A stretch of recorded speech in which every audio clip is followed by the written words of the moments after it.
Okay, well, it has just turned 1 p.m. here in the great state of New York, so I'm going to go ahead and get started. This meeting is being recorded, so if anyone wasn't able to join us, we can go ahead and send them that recording shortly. But hello, everyone, and thank you for joining me here today on this Tuesday for our latest in the Concept3D Spring Webinar Series. Thanks for making this a part of your day. Today's topic, as you can see here, is going to be a feature focus on Localist Register ticketing and registration, along with Bulletin newsletters. Now, this is going to be a high-level overview of both products with some live in-platform demonstrations of where to go and what to do. Now, in creating this presentation, I found that both of these could probably be broken out into their own presentations. So while I may not go into every corner of these, stay tuned for more content on these exact subjects a little later this year. Now, as I mentioned, these webinars are being recorded and uploaded to YouTube following the broadcast, which are then added to the Concept3D Help Center to view all in one place. So look for that to be updated a little later this afternoon. Also, feel free to share those videos with members of your team who might not have been able to make it today, or with new members of your calendar team as they join. Now, I'm going to try and make sure we have time for questions at the end. However, please feel free to add some in the Q&A field or the chat as we go, so that I may possibly answer them live. Also, this presentation is geared towards a more general audience. So if you have questions about your specific Localist platform, please feel free to reach out to your client success manager. Or if you're not sure who that is, feel free to email us at support@concept3d.com. All right, just a brief introduction here. If you haven't joined me on one of these before, my name is Andy Marshall, and I've been with Localist since May of 2021, which was acquired by Concept3D this past January. Since then, I've been working as the customer education lead on behalf of our client success team, working on our help site documentation and preparing presentations just like this one to help bring our clients up to speed. All right, we're going to get straight into this as there's a lot to cover, but we're going to be starting with Register and what you need to know. Next, we'll review the global register settings that will apply platform-wide and what setting up a payment account looks like. Next, we'll see what the admin dash view of Register looks like when you're adding a ticket or registration to an event. After that, we'll take a look at the front-end user perspective of completing registration. Next, we'll dive into Bulletin newsletter tool and what the two core pieces of it, campaigns and contact lists. Again, if there's any, if there's any questions at the end, I will be sure to address them live on broadcast. Okay, so what is Register? Register is Localist's built-in ticketing and registration system that allows you to offer free registration out of the box, as well as sell tickets to your events right from your calendar page once a payout account has been set up. Now, who can set this up? That answer is twofold. Platform admins are going to need to address the global backend settings that we're going to review in just a few moments. In order to actually add ticketing or registration to an event itself, you'll need to have event admin permissions.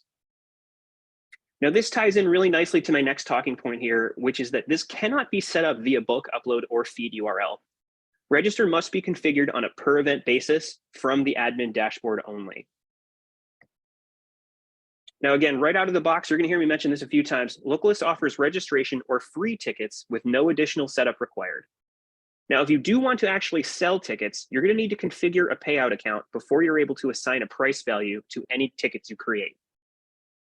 Currently, we work with Stripe and Authorize.net. More on those in just a bit. We're also very hopeful to launch TouchNet payment account integration by the end of this quarter.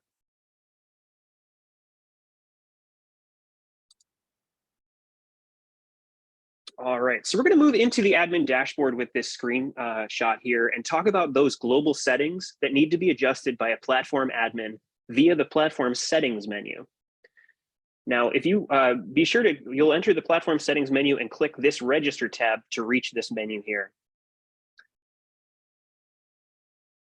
First, if you want to actually require your registrants and ticket buyers to be signed into your Localist calendar in order to proceed with their order, you can make that required by making sure this checkbox is clicked right here.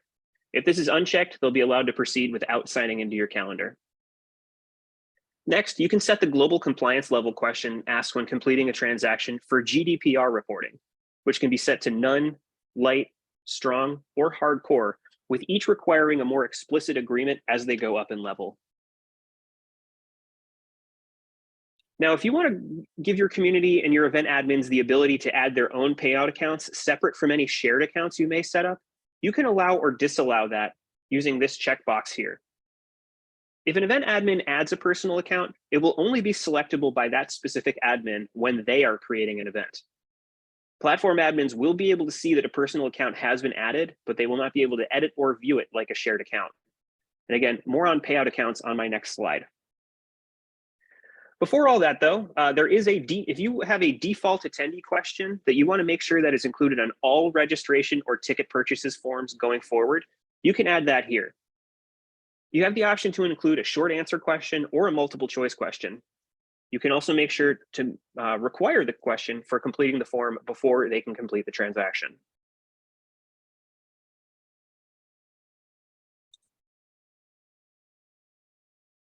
All right, so you've heard me mention this a few times, but when adding a payout account, you'll have the option to add a share account that would be selectable by event admins for the organization when adding events. This means any event admin who is adding register would be able to use that account to collect money for a ticketed event. This would be something like a shared university account that you've coordinated offline or internally as to who would be using what. For a personal payout, again, this will only be selectable by that specific admin when they are creating an event and no one else. As I mentioned before, Localist currently integrates with Stripe and Authorize.net for facilitating paid transactions. It's really important to remember, Localist does not gain any insight into these accounts, their contents, or any financial information. We simply facilitate the transaction to be completed by your secure payment provider outside of Localist entirely. Now, Stripe is available right out of the box, and it is our most common service used among existing calendars. When selecting Stripe, you will complete the setup in Stripe's secure dashboard away from the Localist admin dash once you select that option shown here. Now, if you do have Authorize.net, simply let your client success manager know that, and we can turn it on from our end. Authorize.net can be set up right from the Localist admin dash with information provided by Authorize.net. We're very hopeful to have TouchNet added as a third option sometime later this spring. And again, the absolute most important thing to remember here is that you and your team will have full control over all payout accounts and that they cannot be edited or accessed by Localist or on your behalf.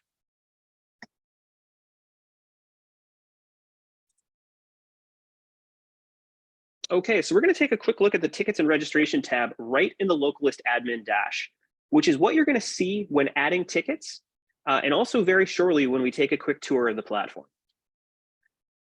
So this one right here, use Localist Register, that is a big one. And if you intend to actually use Register for an event, this box must be checked.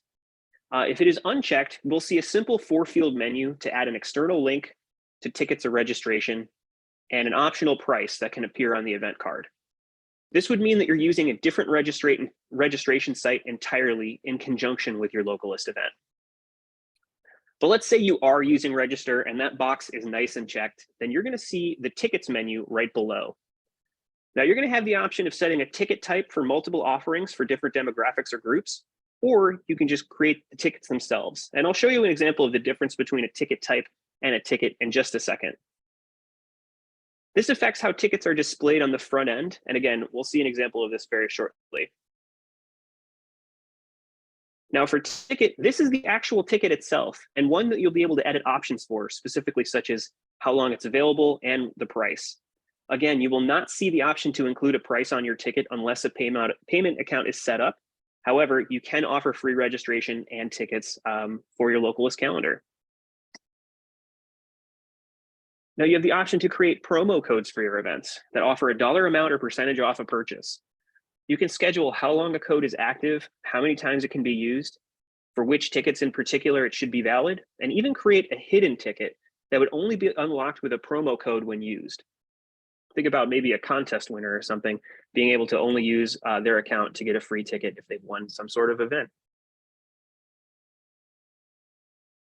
Now the promotion tool, I'll show you where that lives in just a moment. That can be used to schedule a post to Twitter or LinkedIn, or to email all of the people who've registered or purchased tickets if there's an update to the event, or to promote it via social media. For reset quantities per instance, this means if you want the amount of tickets available to be shared among all instances of an event, or if for each instance, the capacity will reset back to 0 if that is checked. Lastly, you can make sure that the event owner is notified anytime a registration is completed or a ticket is sold by checking this box here for registration notifications. The event owner is typically the admin who created the event. However, that can be edited directly from the event or the admin event form in the admin dash. All right, so now that we've covered a lot of ground there, we're going to take a field trip into the Localist admin dash, as well as see a live event with ticketing applied, the admin view of that event, and how that looks compared to an event with free registration. Oh boy, we're going ahead of ourselves here. We're just going to leave there. All right, so here we're looking at a live event with ticketing attached. This is just a fake-based basketball game I've made up. And for any event that you've added registration or ticketing for, you're going to see either register or buy tickets. Now, buy tickets will show up automatically if any price is associated with that ticket. However, if it's a completely free ticket, as we'll see in this example, it will show as register, and it will do that automatically. But if you're interested in purchasing tickets, you simply click that link here. And from the right, this panel is going to open up for your ticket buyer to select which date they want.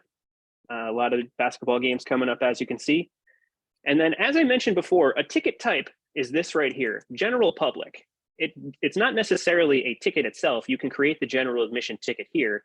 But if you wanted to differentiate, say, a ticket type between the general public and students, that's how you would do it. Then you can create the actual ticket itself and then drag that underneath its particular type. And now it'll display nicely here. Here's where you'd be able to add a promo code. I believe I set this up. And once that's shown, you'll see the discount applied on the tickets once that's applied. And if you remove, it'll automatically jump back to the regularly indicated price. If we move forward here, we're just going to see this is now going to allow me to complete my registration with my name and email address as required. And then as I continue in, I just need to confirm, acknowledge, and then I would be brought to a payment page here by completing this transaction. That's really a quick view of how someone would purchase tickets on a platform, but let's take a look at how this event exists inside the admin dash by clicking the admin event editor. And we're going to be brought into, this is the admin view for that event. Now, really important to mention that we are on the tickets and registration tab. This is the only place you will see this. And this is a sneak preview of an upcoming change that we're making to our admin dash form. However, the tickets and registration tab is going to be in the same place for existing customers as well as anyone using this new form. Now, a big one here is this use Localist Register button. If this is unchecked, you're going to see you have a lot fewer options. And you have the ability to add an external link to registration or ticket purchasing, a cost. And then if you are linking with Eventbrite, you can add your Eventbrite ID to complete that particular integration. However, you're going to want to make sure that is checked so you can actually use the Localist platform. Now, when creating a ticket, you have the option to create those types. Again, here, general public is a ticket type, where general admission is a ticket. If I wanted to create a new ticket, all I have to do is click that button, and a whole host of options are going to open up. Name, description, in-person versus virtual or waiting list. Add a message to that. You saw earlier here that this ticket type message was listed as students only. That's where that would appear. And here, again, because a payment account is set up, we have the option to add a price here, as well as different options for tickets. Here's where that promo code was set up, concept. Because I didn't complete my transaction, it didn't actually count as a use. However, you'll be able to see how many times it has been used, how many uses are available, and then you'll be able to edit it right here from that pencil icon.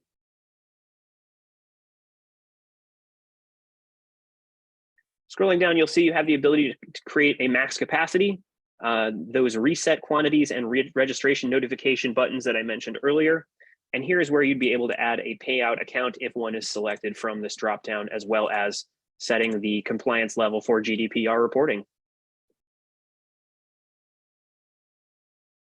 Over here on the right, this is that promotional tool that I mentioned that if you wanted to post either a bulk schedule post, a post to LinkedIn, or Twitter, LinkedIn, or email anyone who has purchased a ticket or registered. You'd be able to do it right here. If you select email, you can just do all of that right from this particular dashboard, set an email subject, a message, and then you can either schedule or send it immediately. Now, one thing I did want to make sure we mentioned is I have shown this already just for a moment. However, the difference between registration and buying a ticket. Now, you'll notice here that this is pretty simple. So for register, you're just going to click this. And again, it's going to be a pretty similar experience as far as registration versus buying a ticket. However, because it is a free event, you will see that it is a free ticket quantity and that it is free. And then I can go ahead and complete my registration without any payment required by the end. And if I click register, congratulations, your register is confirmed. Now I'm going to get an email letting me know that I've confirmed my registration, as well as a QR code that is going to allow me to check into the event. Now, really quickly, in the interest of time, because I do want to make sure I give enough time for Bulletin, I did want to check in on this organizer check-in button. When using register for paid events or even registration, let's say I'm the person working the counter at the skating lessons, and I know that we have registration tickets. I'll click this, and I'm going to be brought to a very simple interface that's going to show me any attendees that are expected, as well as the option to check them in if they are here. Now, the other thing you'd be able to do, and I would only recommend doing this on a mobile device, as this requires a device with a camera in order to scan those QR codes that we provide as tickets, is if you click this scan tickets, you're going to be brought to the interface that's going to actually allow any device with a camera on it to scan and check in register or tickets sold through Localist Register. This can be done by literally any smart device with a camera. It is a QR code. It just takes the picture and sends that information to this interface, which then logs them in and lets them know. Also, if you can, in the moment, if somebody says, hey, you know what, totally forgot to register, that's okay. Click create ticket, and you'll be able to actually complete their registration right then and there, and then check them in. All right, again, in the interest of time, I am going to jump back into my presentation because I do want to make sure that I chat about Bulletin newsletters. So as I mentioned before, it's really important to think of a Bulletin newsletter in two parts: your campaign and your contact list. You have your campaign, which is where you select the content and the settings for the newsletter right in the admin dashboard. Now, one thing to remember is that Bulletin has its own permission setting in Localist, and anyone working on a Bulletin newsletter is going to need to be granted Bulletin admin permissions in their user profile before they're going to see that option in the admin dash. And I'll show an example of what that looks like in just a moment. But here on this screenshot on the left, you can see there's a lot of things to customize, from who it says it's sent from, who receives any replies. You can be sent a preview ahead of a scheduled campaign, or whether you want to allow people the option to unsubscribe from that email once they receive it. Now, you'll be able to schedule a campaign to be sent where you can customize the date, the time, how often you'd like this to be sent if it's a recurring newsletter. You can also set this to send manually, so you just send it whenever you're ready. Lastly, you'll be able to select a preset template or previously saved template from a dropdown. Now, the preset templates include a view for multiple events, a single event, or your pre and post event insights emails. Now, over here on the right, we have a very small example of a contact list. Only 3 people on my contact list here. But these can be added individually, or you can actually add in bulk to a newsletter contact list using the format of email, comma, first name, last name. This way it's going to show up as email, first name, last name in here, and you can just paste that right into the contact list, which I will show you in just a moment.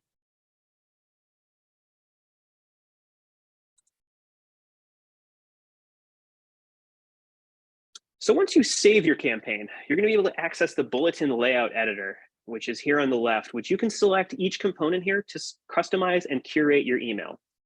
I'm going to show you in the demo in just a moment, but first, you can preview any email using the buttons at the top. And from right to left, we have browser preview and email preview, which is going to show you your campaign ahead of sending it in either your browser or send you an example email to show you what that would look like. This right here in the center, this is an out-of-the-box browser preview of a Bulletin using this layout right here. Now, edit content and layout is going to bring you to this layout editor. For subscribe widget, just like a Localist widget, clicking that button is going to provide you an embed code that can be placed on any web page within Localist or externally, so that your audience can opt into receiving this campaign in the future. A small window is going to open up with a line of code that you can copy into your desired embed location. Lastly, the Send Now button will send your newsletter, but don't worry, it will ask you to confirm this decision in case you aren't ready and confirm the number of people you're about to send it to.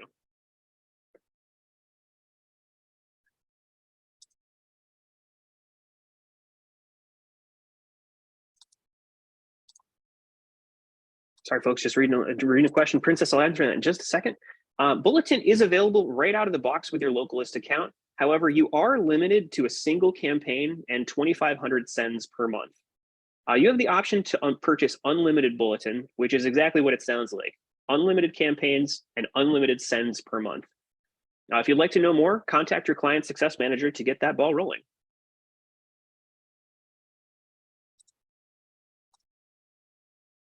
All right, just like with Register, we're going to go ahead and actually take a look at Bulletin live in the wild. So we're going to jump right back into my admin dashboard here. And first and foremost, as I mentioned, with that, Bulletin access actually requires a Bulletin admin permission. And if you don't have that, you won't actually see this Bulletin here on the left. It might just go from content right to metrics. If you don't see that, that is something you will need to have granted to your profile via your calendar team. I would reach out to your internal calendar team to have your permissions escalated. So here is that screenshot from the presentation slide in person with the edit a campaign menu and the options that I've added in here as just kind of a dummy test account. You'll be able to find your templates right here. And as I mentioned, because I've saved this, I can use this existing template as an example, or I have all of these existing other templates in which to see or use. And if you'd like, you can select one and then preview it up here in the right to see what it would look like prior to sending. Again, here is that schedule function where you'd be able to either send manually or in a schedule. If selecting schedule, a new suite of options is going to open up, including the start date, what time you want it sent, how often you'd like it to repeat. Once you're finished, you can go ahead and save changes, and then that's going to bring you right over. We're going to leave here because that's going to bring you right over to your content and layout page. Now, this is exactly how this looks here. This is how your email is going to look being read from top to bottom. And to edit each part, you can simply click on a component, and in the window to the right, it's going to allow you to make those changes right then and there. So a title, you have the option to change the brand header, weekly events.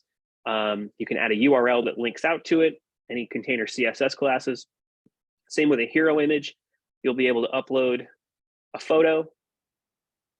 Now, when it comes to actually adding events, you can go ahead and click on event list. And that's going to allow you, just like if you've used the channel layout editor, to include event types across the platform. So we're only looking at a bulletin that's going to send fundraisers. Now I've included the event type fundraisers.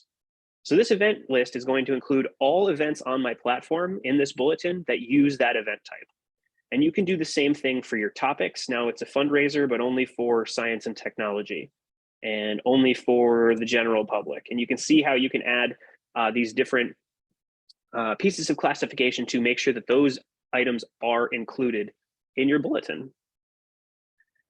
And again, you have the option to add or remove any of these as needed. If you want to add more components, simply click this button here and you'll see all the options you have. If you want to check our help center, I'll make sure that's linked following this. We have a definition as to what each one of these does and even some cool suggestions on what you can do there. Lastly, if you did want to edit the template to HTML, you can click this button here and it's going to bring you to the template HTML for your email templates, which I wouldn't really recommend getting too deep into unless you know what you're doing with liquid HTML. But lastly, again, if you wanted to preview either of those, you can click this button up here. Okay, so that being said, now if you click on this bulletin list here, you're also going to see the contact list menu, and that's what we're looking at here. First, you'll be able to see any existing contact lists you've made. So I just made an example one with those 3 contact lists earlier. However, if you want to create a new one, you can click the Add Contact List button, give it a name, and then it's going to bring you to the edit menu for that particular contact list. Now, as I mentioned, you'll see everyone who's added here. If you want to add contacts, you can click this button here, and you can add them one at a time. Or if you want to follow that email, comma, first name, last name, you can actually just paste a whole list of names right into this window here. Click Save Changes, and it's going to upload all of those users to your contact list in bulk without having to add everyone one by one or have them sign up automatically. If you have existing newsletter software that probably exports info like this, you can easily leverage that to drop that right here into one of these new contact lists. You can download a CSV template, although I will tell you it does just follow this format of email, comma, first name, last name. But if it's more organized for you, that will open up in a CSV that you can just brainstorm or dump all your contacts in there, copy that, paste it right here, and save your changes. Okay.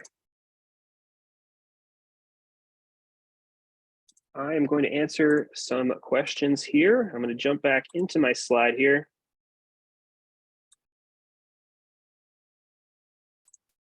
All right. So I do have a couple questions in the chat. In the interest of time, I'm going to answer those first before I close things out today. So we have a question. If we want to tell our campus security all events so they are aware as quickly as possible of newly approved events, can we use Bulletin? Yes, you can. What I would recommend doing is setting up a bulletin that emails campus security. So right there, your contact list is campus security and anyone who is affiliated with campus security that you'd want to add to that contact list. So if they have a distro, if they have a particular captain or somebody you want to make sure sees that, I would add them to that contact list. Then you can set up a campaign to send every day at a certain time. So, the police are probably up early. You might want to send that pretty early. You can schedule it to send an event or an email of all approved upcoming events over a certain time frame every day to a particular contact list. So I would say that's absolutely something you could do. And you would get, as long as they are aware of the cadence of once daily email to be alerted of events, that would be pretty easy workflow. And can others use your contact list? You will be able to see a contact list with Bulletin admin permissions. You won't be able to edit it unless you are the one who set it up initially. However, I would be able to see it and likely use it if I do have Bulletin admin access. That's why it's not necessarily a permission that everyone should have, but it takes a little bit of coordination internally as to who is going to be on that newsletter team and who has access to that information. So I wouldn't necessarily, I would make sure that it's similar to a platform admin. You're going to want to make sure it's somebody with a lot of stake in the game, somebody who's a big part of the calendar team and kind of knows what they're doing already. But thank you for your questions, Princess. I do appreciate it. Really quickly, we're going to take this home. If there's any other questions, feel free to add them in the chat. But I do want to just mention our resources available to you. You do get a dedicated client success manager with Localist to help achieve best results and keep up to date on new features and functionality. If there is something that I didn't cover here at length or enough for you, please let us know and I'll have them reach out to you. Or you can always check, we have robust documentation at help.concept3d.com. A lot of step-by-step instructions of all the things that I just went over here. Definitions to every function that I showed you within a register and bulletin, plus so much more. So, and if you can't find something, please let us know. We'll either make sure that you have it or send it your way so that you have it going forward. And lastly, if you do need to contact us, feel free to reach out to us at support@concept3d.com, and we will be back in touch as soon as possible. Really quick plug for our upcoming webinar schedule for spring 2023. We're going to take next week off to get ready for this upcoming run, but coming back on May 16th at 1 p.m. Eastern time, we're going to be doing another Localist, adding every kind of event. This is talking recurring events, conferences, private events, you name it. We're going to be talking about it in that particular webinar. So don't be sure to sign up for that one. I'll provide links following this call, or if you got our newsletter yesterday, a lot of good, all links to that as well. On May 23rd, we're going to be talking interactive maps and how to refresh your interactive map and the quickest ways to do that. May 31st, we're doing something a little different. That is a Wednesday. Normally we hold these on Tuesdays, but Wednesday, May 31st, the end of Q2, we're just going to go through our product updates for 2023 and everything that we've done up to that point. And then lastly, we're coming back to Localist June 6th, 1 p.m. Eastern time, Localist New User 101. It was so popular last time, we're going to do another round. So if you do have any questions, please visit our help center at help.concept3d.com. And we will make sure that those links are provided following my presentation. Great question, Tyree. I will make sure to add you to it, and then I will follow up on how more people can get signed up on that. But you should be on that already. I apologize you didn't get that. All right. Any other questions that I can answer for you guys? We're coming up on time. Thank you so much for joining me. I know there's a lot of stuff we covered here, but hopefully these will be their own presentations in the future so we can really dial in. Any last questions I can answer for you before we head out?